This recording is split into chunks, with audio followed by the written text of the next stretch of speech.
Welcome back, everyone, to my weekly series where we introduce you to new games to check out on Roblox. This is episode number 35. That means I've done this for 35 weeks. That's a lot of weeks. That's a lot of content, too, and a lot of games. So if you are new to the series or you're just catching up, I will link the playlist on the top right as well as in the description below.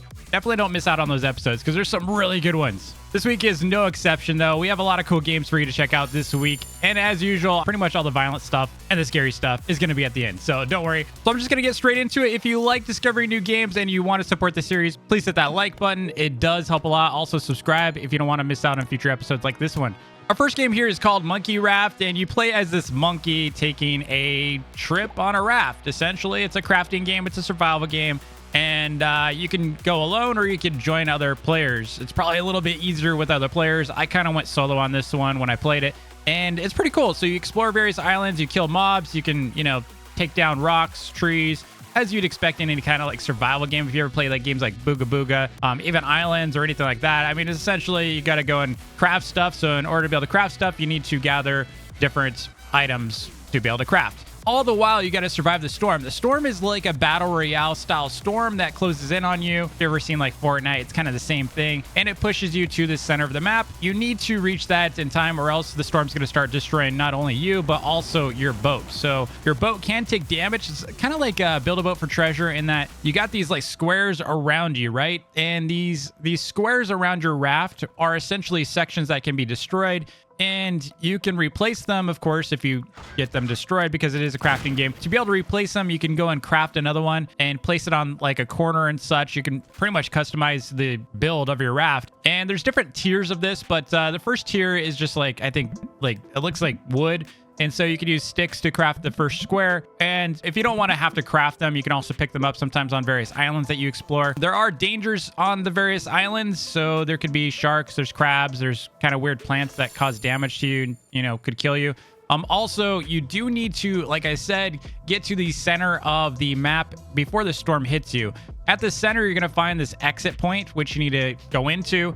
And once you go into it, then it's going to pretty much complete the day. And then you can start the next day after that. And of course, the next day that you do your journey, it's going to be harder. So it's kind of like a continuous story and trip or travel or journey, however you want to call it. And you need to get as far as you can. Definitely a cool game. If you want to check this game out, as well as all the games that are coming up here, I will link each of them in the description.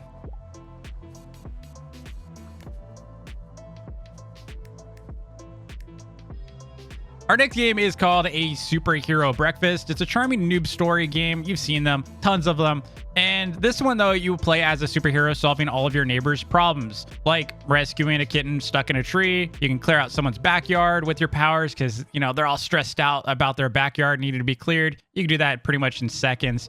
Or you can save your town from a tornado. So there's various quests you need to do around the town for your neighbors. As a hero, you have varying abilities, including heat vision, which you can use to destroy enemies. You've got X-ray vision to help you find objects required for your quests. You've got invisibility. You also have super strength to help you destroy stuff. And there's also super hearing, which is kind of like the X-ray vision, except it's a different visualizer for you. So really cool game. Like it. If you like story games, you like playing those noob style games, definitely check it out.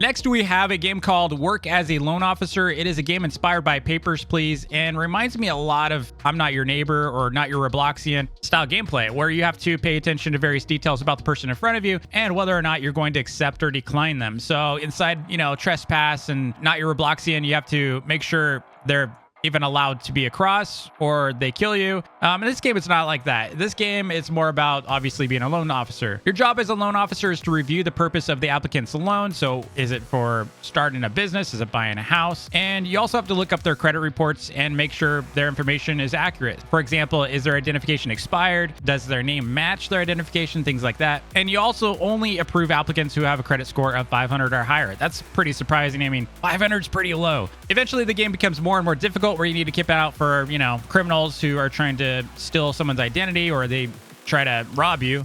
And yes, you can give a loan to a 13-year-old in this game. I was surprised too. I almost declined. I was like 13 years old, but no, if they have the credit, you're supposed to give it to them. So make sure you don't mess up too many times or you're going to get fired from your job. Super cool game. Next up is Rob a Convenience Store. It's a very simple game that teaches kids how to steal from a grocery store.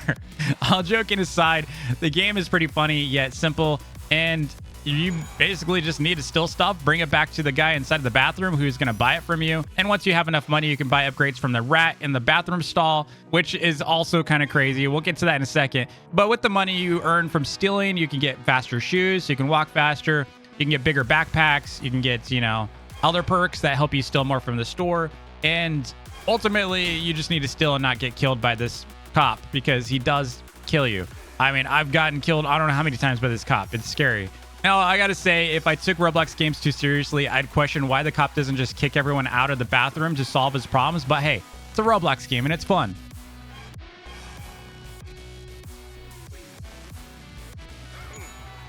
Our next game is called a wavy trip, and if you're thinking this game is like a Dusty Trip but on water instead of land, you'd be absolutely correct. It's a fun spin-off of a Dusty Trip, as well as the long drive style games where you need to assemble your boat before you can explore the various islands on the way. If you've never played this style game before, it's all about getting as far as you can. And because it's a survival style game, you need to keep an eye on your hunger, your thirst, as well as the fuel for your boat. And how you solve that is to visit the various islands on your way and try to loot them.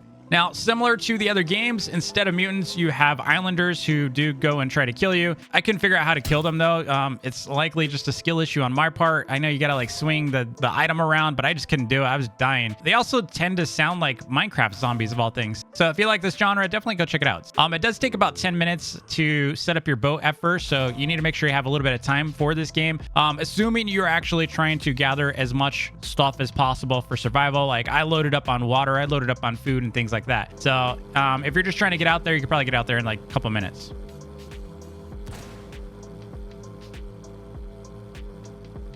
Next up is Pig 64, and this should be no surprise. You've probably heard about it by now. And this is the new Piggy game from Minitoon and his dev partners. In this game, you start out collecting various sticks around the town while also collecting tokens. And in order to be able to progress in the game, you need to find the various items hidden to be able to, essentially use the teleporters. There's a shop nearby, and to open it, you need to click on the exclamation mark above the merchant, which did take me a moment to figure out. I was clicking everywhere. I'm like, why does this guy not work? Yeah, you have to click on the exclamation mark. As you'd expect from a Minitoon Piggy game, there are a lot of secrets in the game, as well as a final ending, which I didn't really get that far into, so I haven't seen any of that stuff. Definitely check it out if you like Piggy. Next, we have a game called Titan Heroes. It's a quest-style PvE game where you go around handling missions from base to level up and gain new abilities and weapons. The cool thing about this game, though, is instead of swords and spells, you have a gun with abilities, and I'm sure you can get other guns, but it's way more fun shooting than using swords. It's just a different experience altogether. If you like guns, you like being able to use ranged kind of weapons instead of swords, this game's a lot of fun. It's also got a little bit of a sci-fi feel to it, which is a nice change of pace from the typical fantasy adventure games you see on Roblox. Next, we have a game called Hunter Games. It is a new Hunger Games style PvP game that is absolutely stunning. This is a game I've been following for months and it's so cool to see it out. In Hunter Games, at the start of a match, players are placed on podiums surrounding a loot area, and once the countdown finishes, players run to the center, or they can run the opposite direction if they want to go loot elsewhere. It's a little safer sometimes just to run into the, forest instead of going to the center where everyone's killing each other. But you loot various chests, gold chests obviously having the better loot, and gray chests having less cool loot. But there's still a chance you can get good stuff from them. You can find swords, bows, arrows, armor, bandages, and sometimes potions in chests, and they all have their varying tiers. For example, the legendary sword being the best with the most damage. If you think the game has a bit of a Fortnite feel to it, I would agree. Definitely similar, and it's easy to loot quickly as a result. It just has that familiar feel. I don't know why, but it just felt kind of intuitive. In addition, to keep players moving, a storm's going to crawl in and push players around the map. So if a player's camping in one spot, they're going to take damage until they die or escape the storm. So there's no hiding away from people and hoping you can survive. Outside of the match, players can purchase different cosmetics. There's different sword skins and such. Of course, the game is brand new, and so the player count's a little low right now. So, there is a 6-player minimum requirement to start a match. So if you're wanting to play this game, I would recommend jump into my Discord, ask some people around. Maybe they'll go and jump in and play with you, or you could go to the official Discord server.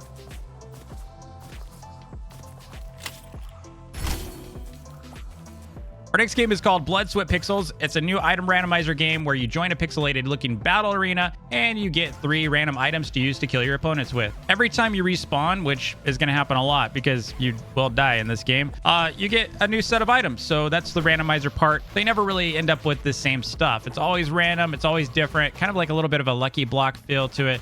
And there are a lot of games like this one. There's so many of them out there. What I did like about this one, though, was the grapple. And I kept getting that for some reason, which I love. I don't know why I love grapples in games, but who doesn't like being Spider-Man and flying around maps?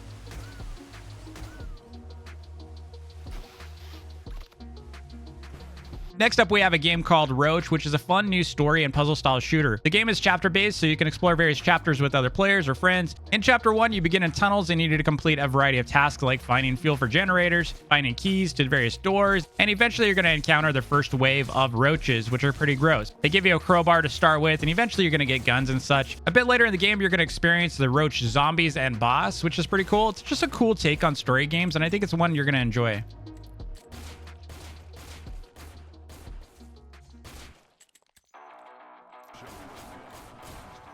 And finally, we have a new game called Korrupt Zombies. It's an awesome looking Call of Duty Zombies style game. And apparently this one's been in development for several years. Gameplay feels like something you'd find on Steam and not on Roblox, which is pretty cool. Like, it's not so far out though that it doesn't feel like Roblox anymore. Love the visuals, love the weapons. Overall gameplay is great. The goal is to collect scraps and various items from the zombies that you kill and use them to either clear debris to get to new areas of the map, which is kind of required if you want to actually win, or you can go buy new weapons, you can get upgrades, so you can get like faster reload, faster revives, and things like that. There are a lot of games like this on Roblox. In fact, I think we've covered maybe 5 or 6 games just like this in this series alone. But if you're a fan of COD zombie style games, definitely check this one out. So that's a wrap for this week. I hope you enjoyed it. Let me know which games are your favorite in the comments below. Also, if you have new game recommendations, meaning less than a year old, let me know in the comments below. Also, you can recommend them on my Discord at discord.gg/dvplays, or you can tweet me at darkviper. Thanks again for watching. Until next time, happy grinding. Peace.